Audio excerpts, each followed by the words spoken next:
What's going on, everyone? This is Alex Quin, and you're listening to the Hustle Inspires Hustle podcast. On today's episode, we have Chef Adrianne Calvo. She is an entrepreneur, restaurateur, author. She has so many talents under her belt. I'm very excited to have her on because we have a lot in common, and I'm very grateful that you came here today. Thank you for being on. Oh, thanks for having me. Yeah, I was really impressed with your background. We connected on LinkedIn. Yes.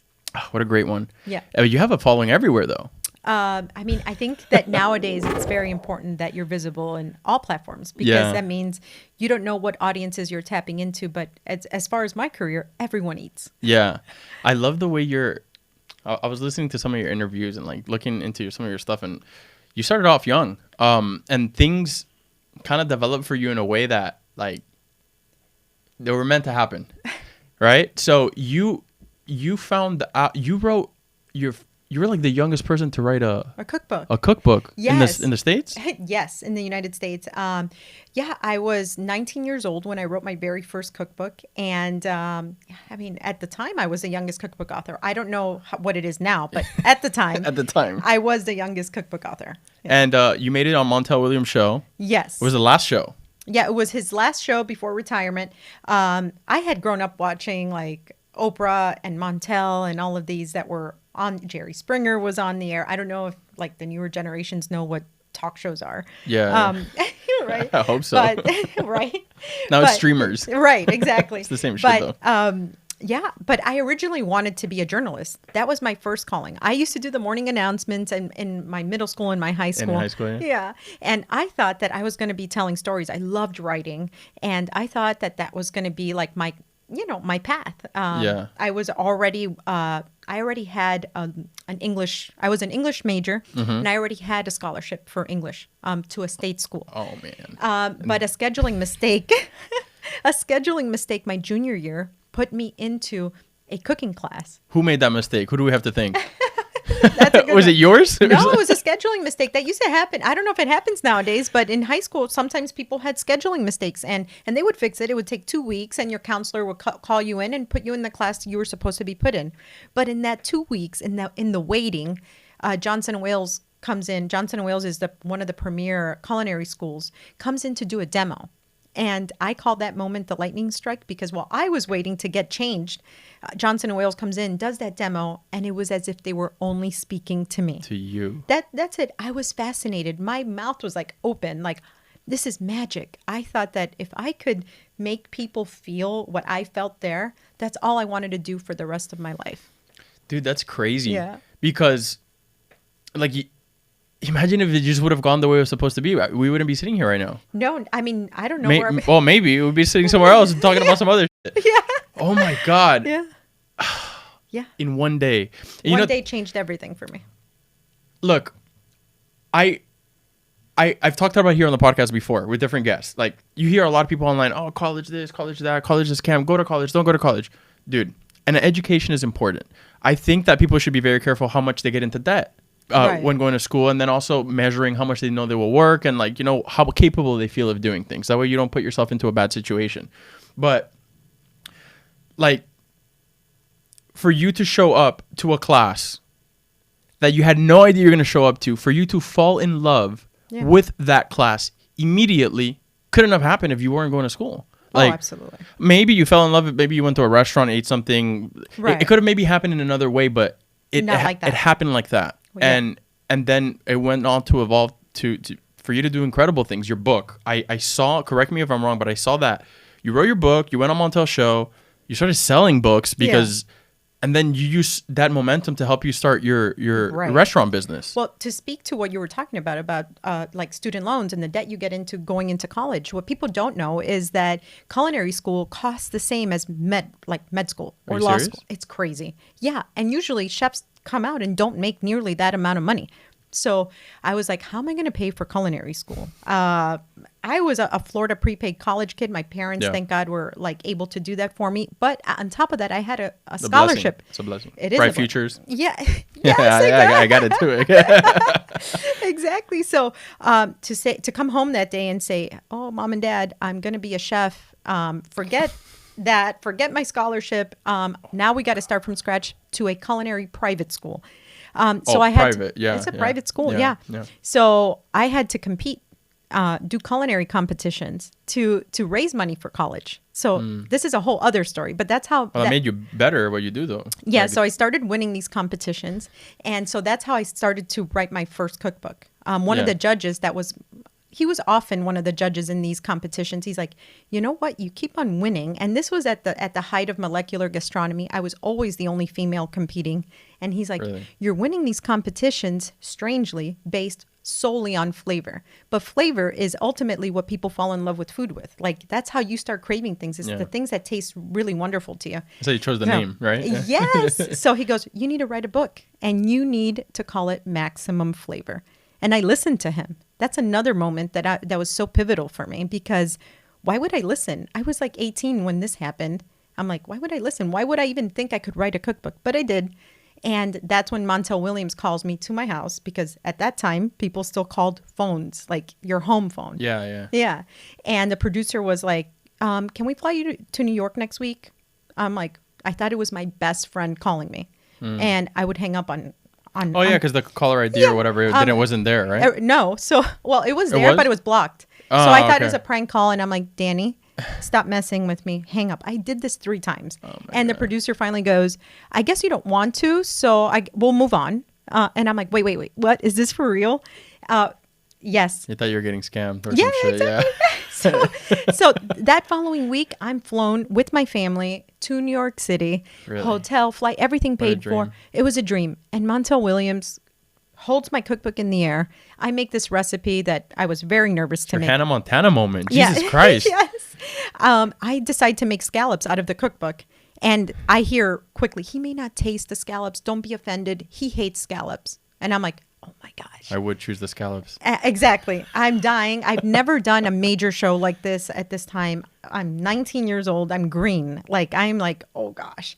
So I don't know what compelled him to try the scallops, but he tries them over again. Like, so he eats them on the air twice and goes, for 45 years, I've hated scallops. And this girl has made me now like scallops. So everyone buy this book. And he goes, it's the flavor. This is the first time I've ever liked It was scallops. organic. It was organic. You couldn't have made that shit up. You couldn't No. have planned it. No.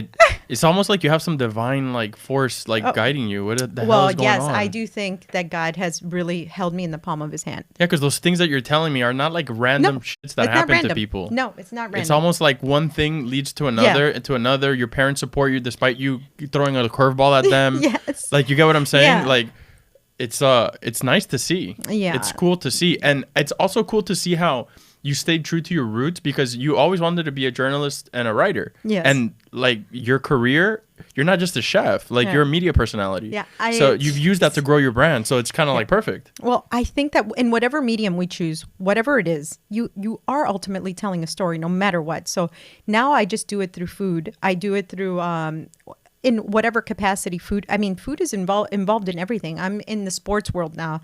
I'm in the travel world, but food is at the epicenter of almost everything. Yeah. Of everything in entertainment.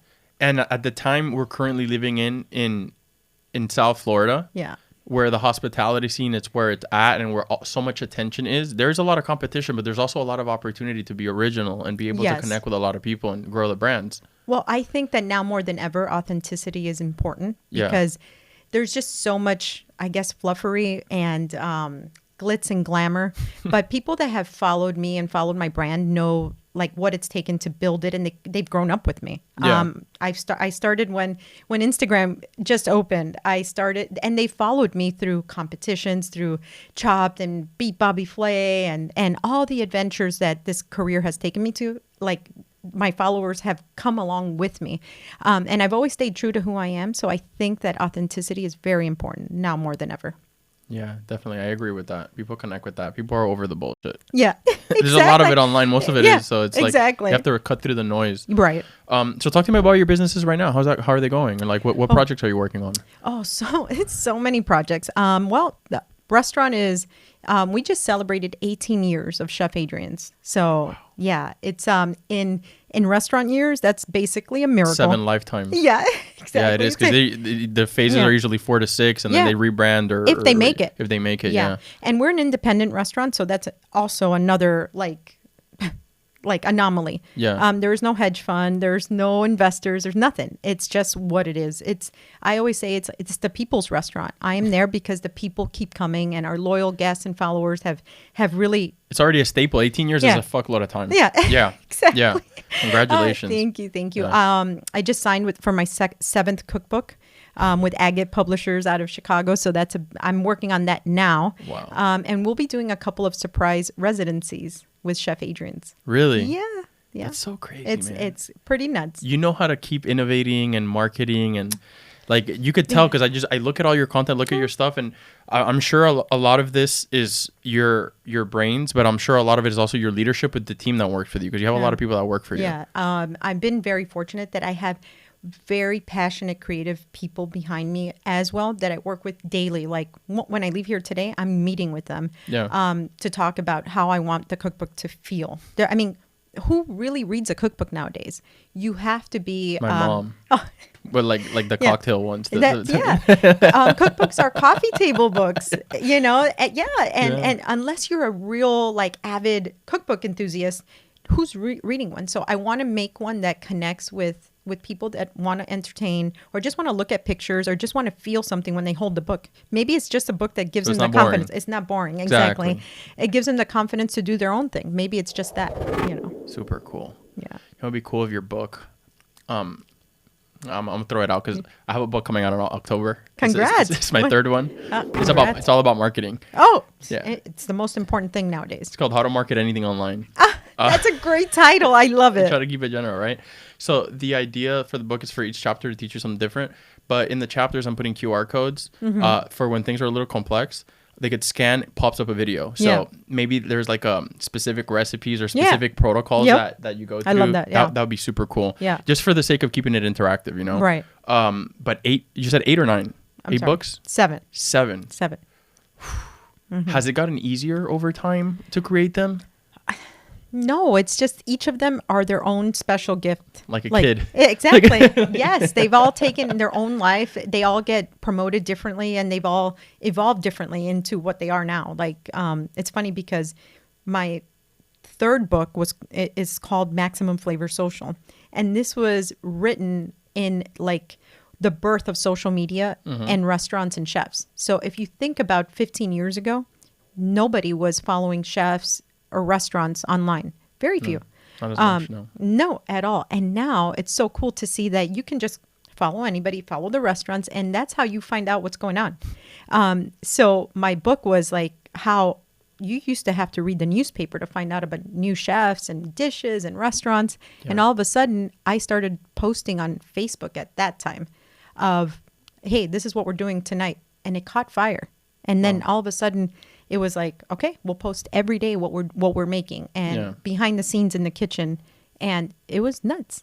I would say, because when I look at what you do, right? I've been in digital marketing since I'm in high school. I started off selling listings like on eBay, Craigslist, all that. Oh my gosh. And I've developed all the way through running ads, SEO, public relations, everything. When I look at your stuff, you check all those boxes, right? PR, content, personal brand in front of the, you know, there's a lot of things that you're doing there. I guess this question that I'm going to ask you goes towards restaurant owners who maybe have an establishment, but they haven't maximized their full potential. They may have great food, they may have a nice ambiance, but there's more to it.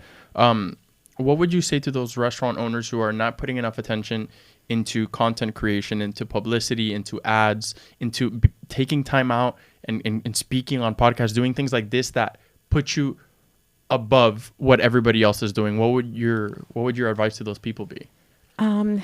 That there's not just one thing, and now it's ever more true that you can't just say, okay, I'm going to pay a company to pay to run ads for me, and not pay attention to what the language is, the keywords, the search words, what type of campaign. It's not just one campaign. If you're talking in terms of Google, it's not just your search campaign. It's a LSA, Google ad, Google My Business ads, exactly. YouTube ads. It's so many different things. And you have to be cognizant of what audiences gravitate to what platforms. Some people are on LinkedIn and some people are on Facebook and some are on Instagram, some are only on YouTube, and that's it, So, but the language has to shift because what demographic is on what age bracket, and the way you speak to them, all while staying authentic, what captures them. Some people want more details. Some people, it's all video. Some it's an image, So knowing your business and knowing how to attract people to your business, I think it's very pivotal. It is. And also patience is a big one, even though it's hard for people because running a restaurant is not easy. Like no. You guys will go through a lot of shit. You definitely should earn more than you do because it's a lot of work and ultimately people are judging you for... When you have a restaurant, you're actually opening up the floodgates like, okay, come judge me. Come shit on me. Yes, exactly. Yes, exactly. And you work tirelessly round the clock. You're trying to bend over backwards. And some people are mean, Oh, yeah. They get off are... on it. Yeah. I'm like, really? Like, come on. Like, wow. Yeah.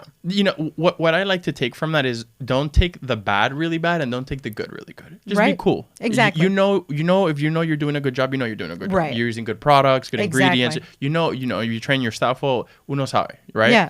I just threw a little bit of Spanish in there. Sorry, guys. I know you guys are all English speakers. I wanted to talk to you about something else because I briefly mentioned patience. And I run into this a lot as a marketing agency owner, specifically in the hospitality space, is you run into a lot of restaurant owners, hospitality group owners that have gone through different marketers or different marketing agencies, and they've let those experiences dictate how they act or invest in their business moving forward, meaning they're shit marketers that shit the bed, that they don't do a good job, that they promise, blah, blah, blah, blah, blah. You as someone who's seen success through PR and advertising, among other things, what do you think about certain establishments that choose to overall not do the things that you mentioned right now, the Google ads, the YouTube ads, all these things, because they've just ran into people that have given them a bad time and it just doesn't work. It just doesn't work. I've tried it already. It doesn't work for me. I spent a few $1,000s. I spent $10,000 straight in the trash. I'm going to just keep doing it traditional way. Oh my God. I hear that all the time. That's so funny. You're right. So there's a little bit to that. And that's, I don't ever create an ad, if that makes any sense. It's always my content. So it's the content that I record, and I record everything on my iPhone. So that's funny. Invest in a smartphone that has obviously great capabilities. Okay. I don't have a crew coming in and filming and all that stuff. And I think that if you stick to your authentic content, what your restaurant really is, and then you have to have patience and do this over time and do it repeated. How many times do people have to tell you things for it to stick in your head? Like or how your doctor, your trainer, your therapist. Exactly. Yeah. So just because you run an ad for even just 1 month doesn't mean it's going to stick. It's not. You think that you put out something and people are going to pay attention. Not really. But through repetition and time and patience, they're going to be like, okay, that's the place with the XYZ. Yeah. But nothing replaces word of mouth.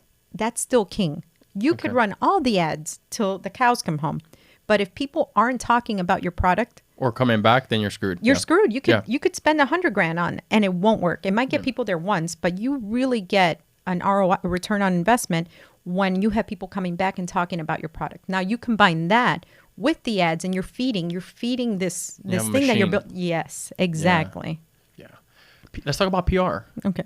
You've been everywhere. I saw you on St. Jude's. I saw you on Entrepreneur. I love the story of St. Jude's. I know that there was a situation with your family that kind of led you to get involved with St. Jude's. Incredible. Yeah, I'm the culinary ambassador for St. Jude for the last 18 years. So. Just as long as you have your establishment open. Yes, exactly.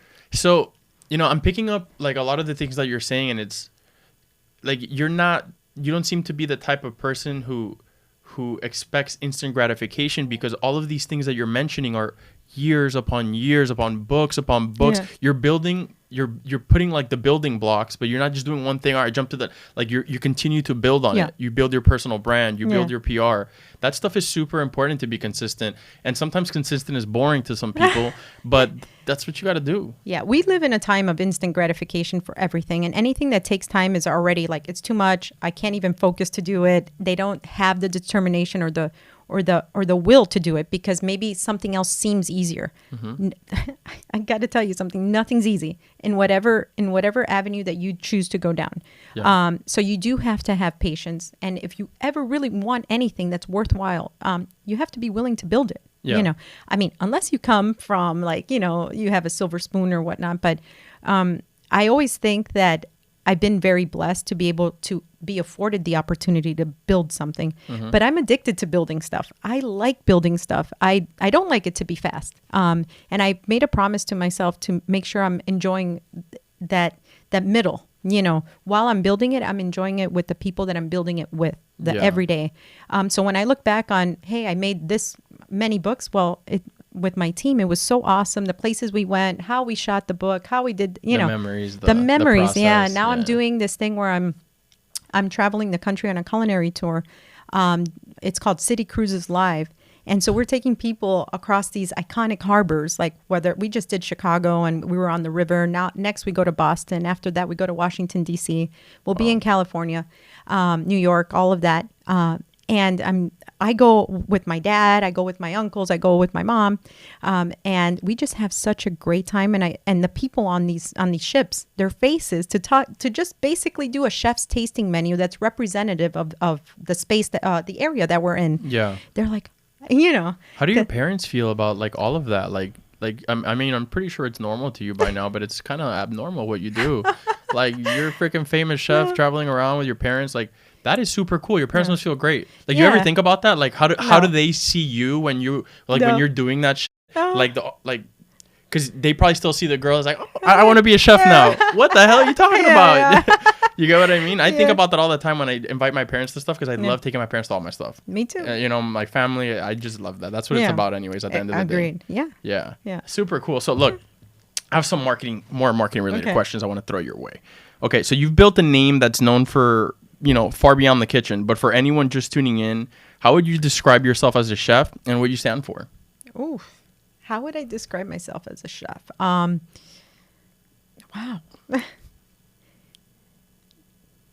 I think I'm a chef that's driven by purpose. I think that once you come out of culinary school, it's a given that you can cook, right? Maybe purpose and passion. Because I think after I came out of culinary school, I wasn't like, I'm done. I still learn every day. I'm still glued to either books or I go to seminars. I continue the learning process. And I always believe that we can use our gift for purpose. And that's part of my affiliation with St. Jude and stuff like that. We also like support, we sponsor sports teams and stuff like that, like youth sports teams in our community. I think it's important to be able to use your gift or your craft for a purpose. You've always been here in Florida? Did you guys are you guys Florida based, or you moved from out of state? Or well, I know you guys are Cuban. Yeah, I was born in Chicago. My family was my parents were raised in Chicago and all of that, but you know, the winters. You have a Cuban background though, right? Yeah. Cuban and Sicilian. Dad is Cuban or mom is Cuban? Dad is Cuban, mom's Sicilian. Nice. Yeah. Oh, so you got some of that Italian flavor. Yeah. Okay, things are starting to make sense now. Okay, so you turned your name into a brand. What should restaurant owners be thinking about if they want to build something people remember, not just something people eat at? Oh, well, we really, from when you walk in the building at Chef Adrianne's, we make sure that our staff knows who you are. As best as they can. If you're a return guest, they have all the notes already. They know your preferences. They know if you're allergic to something, if you're celebrating a milestone, or if you have previously. We're eager to welcome you back. And we want you to feel like you're coming back to like a family table. Yes, exactly. Your spot. They know they have to walk you to the door. I don't care if it's 1,000 feet in the opposite direction and you need to get back to the kitchen to pick up your next order. It matters. Every single guest there needs to feel like royalty. I really value that. There's this restaurant that I go to in Hallandale. Yeah. And every time that I go to, they're walking the president in. Yeah. And Mr. Quin and you know, your family, and please sit down. And that's part of also the reason that people are going out to eat. They're not just going out to eat. You know, some people just want to eat, but it's like, it's part of the experience. It's part of you know, what you're putting together, because it is an art form. Well, restaurants are entertainment. If you Correct. wanted to eat, you could eat at home, eat in your car. Go to McDonald's. Exactly. No, but please don't go to McDonald's. But yes. But if you're going to sit for a couple hours in a restaurant and there's linen on the table and there's an ambiance, you're going to be entertained, to feel something. Yeah. To be taken care of, nurtured, whatever. I love that the team is aware of the notes, because I work in the space and not everybody does that. Yeah. A lot of times it's just more general, just more volume, you know? No. Every single person, our host team has to, when they come in, they're looking at who's coming in one by one. They're texting them one by one. I don't care if it's 300 people. They're doing that. Prior. Nice. Yeah. That's amazing. Yeah. It's part of the whole experience. That's part of why we've been in business for 18 years. And makes it different. Because it's a pattern interrupt. Yeah. I go to all these places. I get an automated this or an automated that. These people remember my name. Yeah. They greeted me, but that stuff is also what makes people come back. What you said about the word of mouth. Yeah. So if the ambiance is good, the food is good, the service is good, why are you not going to go back? Well, and the playlist has to be good. The playlist has to be. What is usually playing at your spot? Oh, we do a mix from anywhere from, it depends. Happy hour will be a mix of anywhere from 80s upbeat to 90s grunge. And then during the nighttime, it's just a mixture of everything. But Like a little top 100 type deal? Yeah. Okay. Any Latino in there? We don't just No? yet. No. That's a little different though, because Yeah. everybody's Why not? usually playing Latino, so maybe switch it up a little bit. Yeah, we don't. That's why that's Yeah, good. That's, yeah. Super cool. Yeah. So you think about every little aspect. Yeah. Who would you say is one of your biggest inspirations in the culinary world, or maybe some ones that as you were scaling, maybe not now, but as you were scaling, that you look to these people or you look to these books or like areas of learning? What are some things that maybe somebody that wants to be like you could do to learn or? Well, I have No two. more. One is Thomas Keller. I did a Okay. stage at the French Laundry right after culinary school, and it was very formative. I knew it was almost this unrealistic pursuit of excellence that I'm like, this is just another level. But the importance of an onion peel to just of how to stand in front of, like when you're prepping, the way that you have to stand to show respect to not just the food, but to like your teammates and stuff like that. I learned all that from him. It's just another like posture, etiquette. Exactly. I would have never thought that's even a thing. So many details go into that. It was, again, very formative. And in 2019 and 2020, I went to Harvard Business, and I did a class with the founder of Starbucks. And to know the story of the founder of Starbucks, it's crazy. It's so inspiring. And I think that's where I get a lot of the grit that it takes. There's a lot of hard days in this industry, a lot of hard days where almost everything goes wrong. Yeah, exactly. Everything goes wrong. Too many variables, yeah. Exactly, yeah. And so you just kind of got to find it within you to like keep on going, find what inspired you to begin with, and just keep on pushing. Everything that you're mentioning goes back to education. Yeah. You haven't noticed all these points that you're making Yes. of all these great things that happen to you or that you're doing go back to, okay, this person taught me. I went to a class. Yeah. I read a book. I went to a competition. Oh my I gosh, went to that's this true. and then ended up doing that. Yeah. That's crazy, right? Yeah. Because if you were home being lazy, waiting for somebody no. to bring you opportunities, Nothing happens. nothing happens. Nothing happens, yeah. And I understand, like, a lot of people sometimes they're fearful because it could be, like you could have messed up. Yeah. You could have just blown your scholarship and your, fuller prepaid. Yeah. Got into debt. Yeah. So screwed both of those things up. Right. And then maybe screwed up the first restaurant. And then be in Also debt. true. And you could have gone down and yeah, I'm sure you had challenges, but the consistency and the willingness to continue to educate yourself. I'm sure you're going to be like this until you're like literally last day on earth. You're learning, but you're probably going to be on book 1,000. Oh my gosh. It's incredible. Yeah. I love to Thank see you. it. I love it because it's cool to see when somebody's really passionate about what Thank they you. do. I'm very like that. I have books. I have a documentary on Prime Video. I have a marketing agency. I have a magazine. Amazing. I do all these Congratulations. all these That is things. amazing. Yeah. But it's not by yourself. It's the support of my parents, the support Oh. of my brother, my family, my team. Yeah, because they see us, right? Like Yeah. on the interview or Chef Adrianne, but who's behind Chef Adrianne? Right. Who's holding her up when on Yeah. difficult moments or Right. who's giving also ideas. That stuff is very important. And for a restaurant, for a hospitality group to have a solid team is very important and to pass that knowledge on, because there is a lot of teams that just get by. Yeah. But a lot of the things that you're mentioning right now that you've learned, I'm sure you pass on to your team. All of these teachings, you make sure that they hold the standard that you hold. So I wanted to talk to a little bit about systems and processes, not just because we've been talking marketing and business, but systems and processes that business owners or brands should have in order for their new hires, their new staff to feel more up to date, whether it's videos, whether it's standard operating procedures, whatever thing it is that helps people get a little bit more up to speed. And then, of course, obviously the day-to-day and the one-on-one. But talk to me a little bit about that process, about training staff, about bringing the right people in, making sure they have the right values, the right training. Well, that's a very loaded question. There's a lot of tiers to that. So I always hire, and I do the interviews for all my top tier management. And I don't ask any background information. I don't ask them why they want the job or why they're qualified. Anything can be held on paper. Like, you could have given me the most bogus resume ever. And so what I do is ask them 3 questions that are hypotheticals of a realistic situation that happen, and a high stress situation that happen at a restaurant at any given Friday, Saturday night. And I just want to see what would they do. Exactly. That's it. I don't care where you came from or, your whatever it is. I just want to know how you would handle it now. And because you can have 20 degrees, but if you fuck up that situation, what am I going to do with your degrees?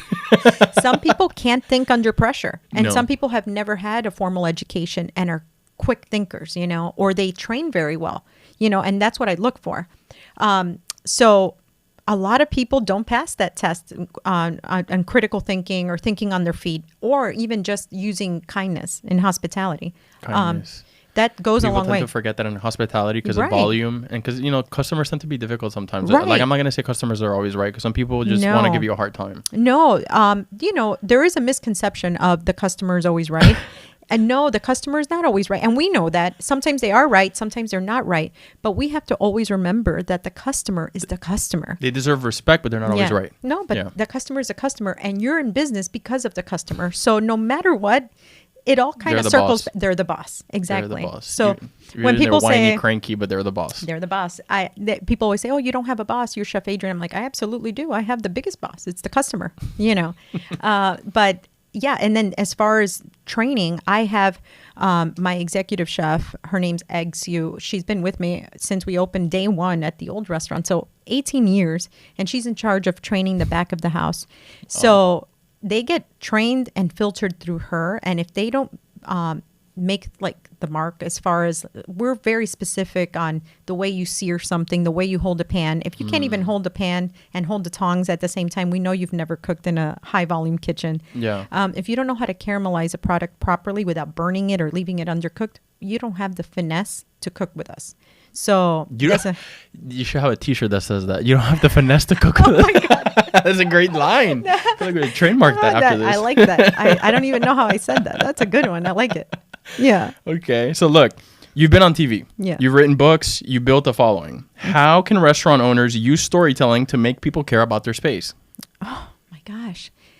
I think that share. If you love what you do, share it with the world. Pretend that you are talking to your best friend when you're talking to your audience. If you create a wonderful dish, or you're launching a new menu or a new cocktail, describe it. Share it like if you're calling, your best friend Jake and you're excited about it. Share it. And then don't worry if it gives you 1 like or 1,000 likes or 1,000,000 likes. Just share it. You could hide the views and the likes now. Okay, so now you can hide it. So just share it, because people love to be told stories, and I think passion is contagious. So if you share it enthusiastically, they're going to take it that way. Yeah. And eventually it's going to catch fire and it's going to build. And little by little, you're building something little by little. And when you build something that the foundation is strong, well, it's very hard to tear it down. Yeah, well, you're the perfect example. I got surprised at what you just said right now, because the person that's running your ops, back of the house, running your team, has been with you since the start. Yeah. Well, that's not easy. No. That's kind of like a lifetime. Yeah. You know what I'm saying? Oh, yeah. So you guys have something good there. Yes. I love to see that. I recently in this chair, I had Chef Aldo from Toro Loco. We were having a chat, and he's really intentional about training his team, and his team, like when you show up to his places, the people almost look like they are ecstatic about working. Mm-hmm. And it all has to do with pay, with treatment, with everything. So having a solid team that's willing to be with you for years, and that you're willing to to like hire from within, upgrade from within, bring in, give people opportunities. That's the foundation that you need to build on. Like I'll give you a great example. My marketing agency, my head of sales, I've known him since I'm 15 years old. My right hand, who does all of my marketing, the global marketing director, I've known her since I'm 14. Oh my gosh. So these things are important. Now, that's also a very key thing in the business, is like something that I want to talk about, because I've had it happen to me, because I've made this mistake and I've had clients make this mistake, and it's, you don't always need a million people to work for you. No. You need the right people to work for you. It's better to pay somebody better, that like one person really well, than 3 mediocre people running around like bumping heads and then giving you headaches. Well, yes. How has that experience been for you? Oh, that's never been more true also. Like I think that kind of thinking, it was very, I don't know, a long time ago. Like, hey, we can get 3 people for the price of 1. But I'll give 3 dummies. Right. But I'll give you an example. We are known for our steaks and our big steaks, our big meats at Chef Adrianne's, right? If I don't have skilled steak cooks on there that know temperatures, that know how to sear a steak, that understand the timing and that it takes to cook a steak and then let it rest, and how they can see how it's going to reach the guest. If they don't have that real type of talent, you're just going to be comping steaks all night. And so I have to pay these grill cooks very well to be able to retain that talent. Because people that order steak, they know what they're looking for. Yeah, if you order a medium steak and you're getting it's not a salad. Exactly. So I rather pay my grill cooks very well to attract that right talent and keep that right talent, you know. Yeah. Because if not, all I'm going to do is pay triple and 4 times that in comping. And then you could have just had the person you wanted in the first place. Correct. From all the money you spent. Yeah. Yeah. Chef, how do you want to be remembered? How do I want to be remembered is a kind person and a giving person. Yeah. Yeah. I like that you answered that. Everybody has a different response, and there's no right or wrong answer, because everybody has their own experience. But I guess what I'm trying to get at is that you've been through probably a bunch of shit in your business and, you know, difficult moments, and that could harden people. Oh, yeah. And it's hard to, maybe it's not hard to stay kind. It's challenging for some people to stay kind and open-minded and want to be a good person when so much has been thrown their way. So for us, like, it's important for the people that listen to this to sometimes hear from people, well, I want to be remembered as the best is what I did, and that I did this and I did that. But we can't forget compassion and kindness. Oh, my gosh. No, I just think about it. At the end of the day, I mean, I've been lied to, people have stolen from me. People have stabbed me in the back. I've had public campaigns, like scandals that weren't even true. I've gone through the ringer, right? I lost my sister to cancer. It's a million things that have happened. But all of this stuff is fluffery. What we get to do while we're here on earth, for me, is just to get us to our forever home, you know, in heaven at one day. We're all going home eventually, right? So all we can do is hope that we connected with people and left the world a little bit better than before we were here. So me being a chef or an author and all this stuff, that's fun along the way. That's great. We get to do what we love. But I hope that at the end of the day, whoever was around me knew that I was kind and helped them out somehow. I'm on the same page with you about that.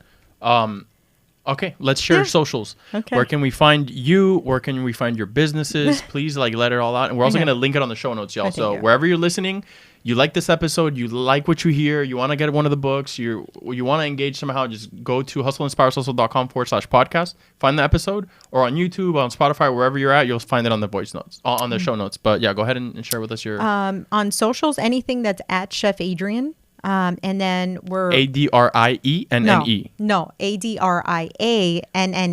Adrianne. Yeah, Adrianne. Adrianne. Yeah. Beautiful. On everything. So whether it's Instagram, LinkedIn, all of it, Facebook, YouTube, we have Searching for Maximum Flavor, and the restaurant's called Chef Adrianne. So if you Google us, you'll find us. I love it. Yeah, Chef, thank you so much for being here today. I really appreciate you. Oh, hopefully you can be back on soon. I feel like we have more to talk about. Oh, so much more. Alrighty. You heard it, y'all. It's Alex Quin, Chef Adrianne. See you in the next episode.